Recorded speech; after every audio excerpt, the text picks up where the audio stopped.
شكرا يا ربي شكرا هديت قلبي شكرا. السلام علیکم طلبہ کی شکایت. اگر کوئی طلبہ آپ کو اپنی کلاس کے حوالے سے شکایت دے رہا ہے، پہلے اس کی بات کو توجہ سے غور سے سنا جائے. اگر آپ کو واقعی لگ رہا ہے ٹیچر کے اندر کوئی کمی پیشی ہے تو ٹیچر کی اصلاح کی جائے. آپ کی کلاس کے اسٹوڈنٹ سے یہ شکایت موصول ہوئی ہے، اس کی کیا وجہ ہے، اس کو بہتر کرنے کی کوشش کریں. اگلی بار اس بچے کی طرف سے شکایت وصول نہیں ہونی چاہیے.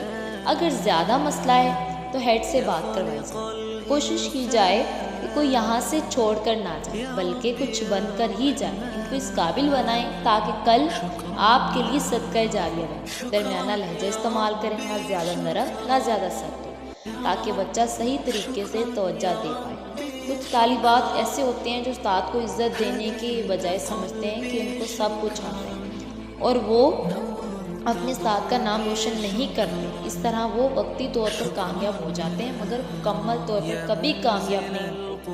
استاد کی دعائیں یقیناً طور پر اپنے طالبات کے لیے درجہ قیمتی اور اہم ہوتی ہیں. اگر طالب علم کی غلطی ہے تو پھر ان کی اصلاح کی جائے.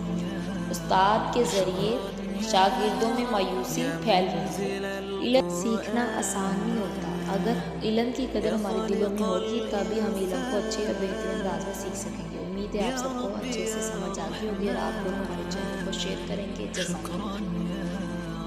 شكرا يا ربي شكرا